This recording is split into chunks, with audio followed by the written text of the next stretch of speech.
Marlon Herlock here of HallelujahLifestyle.com. Want to welcome you to another edition of Herbally Speaking.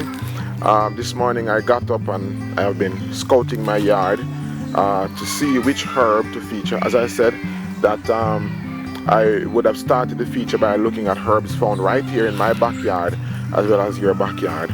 And then my eyes caught this herb, and so by looking at this herb, it just brings back memory. I remember when I was young, I used to drink this particular herb, and this herb is also well known in Jamaica. It's used a lot in folk medicine, and it is called leaf of life. One of the reasons why it's called leaf of life is because of the fact that this plant is so easily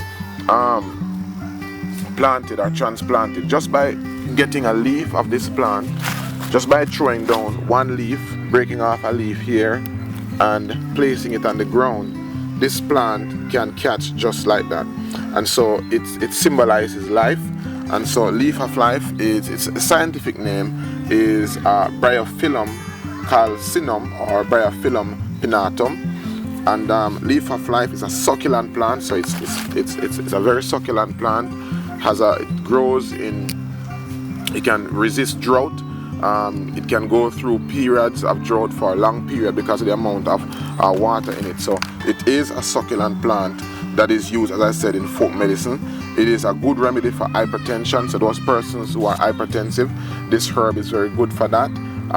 It supports, it aids in getting rid of bronchial problems such as colds and sinuses and so on.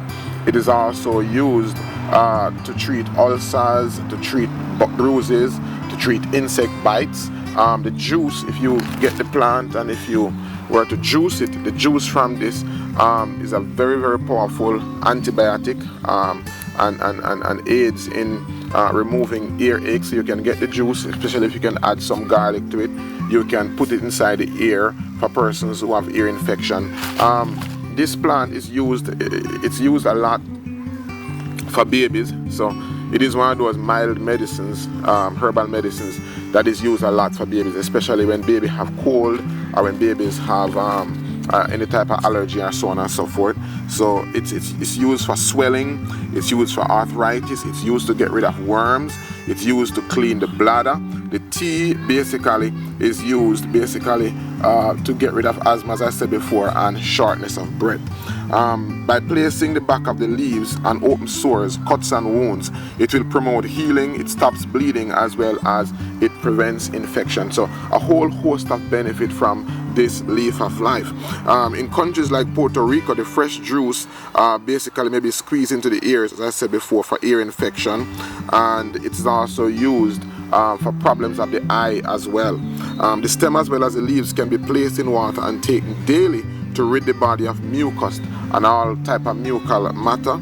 The fresh leaves of the leaf of life can also be eaten raw as a medicinal remedy for asthma, bronchitis and intestinal problems. So for persons, if your child has asthma, if they have bronchial problem, you can also juice the leaf of life and add honey to create an elixir. And that elixir is very powerful for all type of colds, all type of flu, and all type of bronchial problem. All right, so that's it for today. Taking a look at the leaf of life plant, another traditional, another herb used in folklore medicine. And as I said, a lot of studies are being done on these plants, and they are confirming what traditional medicine has been reporting for years. So it goes to show that these persons basically knew what they were doing. All right, so tell me what you think about this video. Whatever questions you have, please ask them. I'll be more than happy to answer them. And please remember to subscribe to these videos. I'm actually getting these videos out every single Monday morning. So every Monday morning at 11 o'clock, these videos are being released. So like us on Facebook, subscribe to our YouTube channel, and you can get them as soon as they are released. And thank you very much for watching. That is Marlon Herlock. Until next time, just saying to you, your health is your responsibility, and that the greatest weapon against sickness and disease is education, not medication.